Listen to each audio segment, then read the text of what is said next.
Queridos estudiantes de la institución universitaria Marco Fidel Suárez, hoy con ustedes su profesor Jorge Barrera.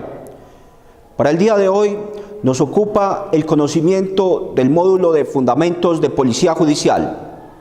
Como lo habíamos acordado, trataremos nuestras unidades. La primera unidad, los antecedentes históricos de la Policía Judicial.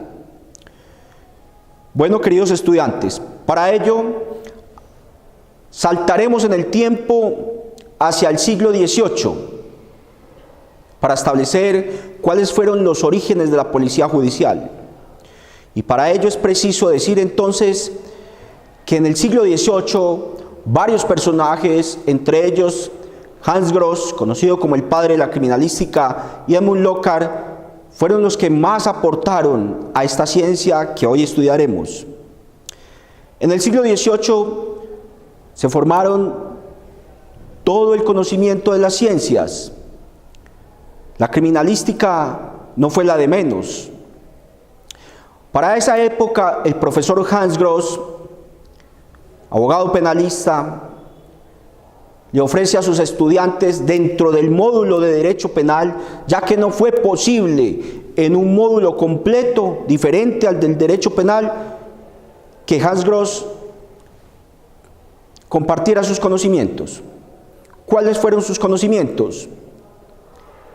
El profesor Gross estableció que para hacer una correcta investigación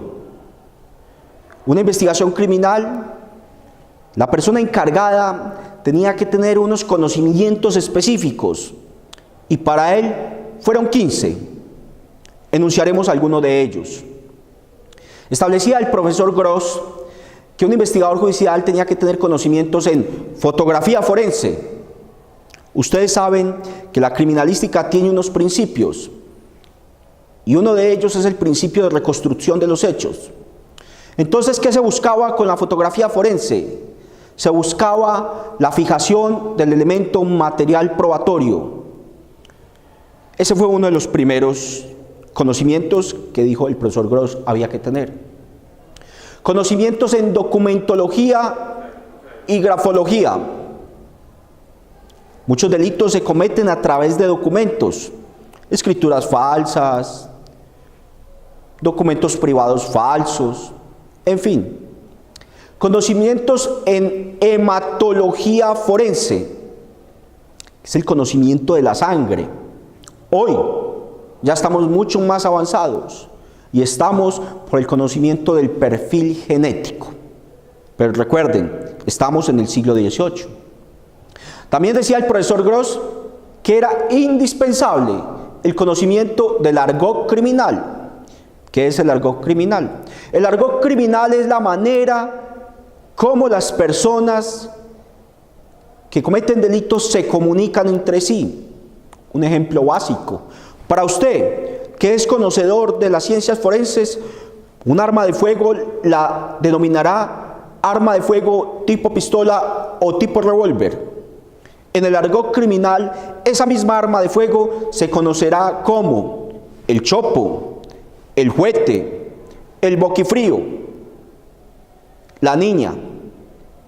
En fin, los que ustedes ya conozcan, la escuadra, por ejemplo. Ese es otro conocimiento. Un conocimiento indispensable también era la criptografía. ¿Qué es la criptografía? La criptografía es el análisis o la interpretación de los lenguajes escritos, de los lenguajes en clave. Por eso el Código de Procedimiento Penal actual, la Ley 906 de 2004, establece que cuando haya una comunicación en clave, se convocará a los expertos en criptografía para que lo interpreten. También era necesario el conocimiento de la antropometría criminal, que no era otra diferente a las mediciones del cuerpo de los criminales para poderlos identificar. Hoy estamos mucho más allá y tenemos no solamente los conocimientos heredados de la antropología criminal o la antropometría criminal, sino que tenemos los conocimientos de la antropología criminal como tal, del reconocimiento de personas, de la identificación de personas. También en sus orígenes planteó el profesor Hans Gross el conocimiento de la balística. Hoy, con las nuevas tecnologías, claro está que vamos mucho más allá. Pero para el profesor Gross en su momento era importante el conocimiento de la balística tanto interna, balística externa y balística de efectos. En sus estudios podrán determinar las características particulares de cada uno de estos conocimientos. Conocimientos en química forense para la determinación de sustancias como venenos, muy utilizados, especialmente por las mujeres. Entonces, esos fueron los conocimientos que debe tener un policía judicial, o un policía científico, o un criminalista, o un investigador judicial. Esos son los antecedentes, queridos estudiantes, de la ciencia que hoy usted está estudiando.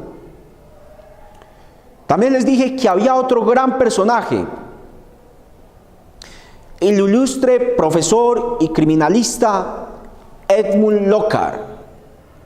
Edmund Lockhart estableció uno de los principios de la criminalística, de todos ellos el más importante, el principio de intercambio y transferencia, que quiere decir que cuando dos cuerpos entran en contacto, algo de A queda en B y algo de B queda en A. Ese es el principio de intercambio y transferencia. Necesariamente, aquella persona que va a cometer un delito dejará huellas, rastros, manchas, vestigios de su actuar en la escena del crimen. Y de la escena del crimen algo se llevará el perpetrador de ese hecho criminal. Recuerde, querido estudiante, el tiempo que pasa es la verdad que huye. Por eso es indispensable actuar con diligencia frente a un hecho criminal. Entonces, esos fueron los orígenes. También hubo grandes aportes de la dactiloscopia, entre ellos están los aportes de Juan Buchetis, Alfonso Bertillon, Francis Galton, que la invitación de este profesor es que ustedes los estudien con motivación, con entusiasmo y busquen las particularidades de cada uno de los aportes de estos ilustres maestros de las ciencias forenses o de la policía científica o de la criminalística. Esos son los antecedentes, queridos estudiantes. También me voy a ocupar de decirle a usted que en 1700 hubo un ilustre pensador del humanismo, el maestro César Beccaria, que también tuvo la oportunidad de escribir un texto conocido como De los delitos y de las penas. ¿En qué consistía este texto? Este texto era una invitación a que el derecho penal se volviera humano, a que se consiguieran evidencias reales, evidencias que solo podrá en este momento adquirir la policía judicial o la policía científica. Para aquel entonces era propio los métodos de tortura para auscultar la verdad de los hechos criminales. Y como era lógico, cualquier persona sometida a tratos crueles, inhumanos, degradantes, o decir, sometido a la tortura, confesaba un delito, así no lo hubiese cometido. Entonces, por ello, es la importancia de las ciencias forenses, porque las ciencias forenses se ocuparán de buscar los vestigios, los rastros, las manchas, las huellas dejadas por el criminal, todos aquellos que conocía Edmund Lockhart como los testigos mudos, además de irrefutables, porque no tienen interés en mentir, mientras que el testimonio oscila entre un interés, un motivo, el elemento material probatorio. La evidencia física no tiene ningún interés más allá de que sea estudiada y a través de ese estudio científico se pueda conocer la verdad, queridos estudiantes. En resumidas cuentas, Es mucho más amplia los orígenes y la historia de las ciencias forenses. Pero para el día de hoy, creo que hemos cumplido esa misión. Despertar en usted, señor estudiante, esa motivación por ir a las fuentes directas, por conocer de manera personal los aportes de Hans Gross, cuando decía: es requisito indispensable para alguien que se ocupe de las ciencias forenses, especialmente del lugar de los hechos, tener un bolso de la comisión, lo que hoy en día se conoce como maletín de criminalística de campo, donde usted, querido estudiante, tendrá los insumos necesarios para procesar el lugar de los hechos. Ahí, en ese maletín de criminalística de campo, usted tendrá una cámara de fotografías. Hoy tendrá un GPS para el posicionamiento exacto de las evidencias. Tendrá usted también todas las pinzas que requiera para la manipulación de los elementos materiales probatorios, sean estos microscópicos o de tamaño natural.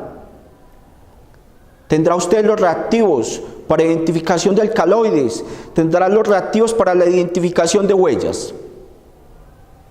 Ese es, mis queridos estudiantes, la historia muy sintetizada de la policía judicial. Hasta pronto, queridos estudiantes, nos vemos en la unidad 2.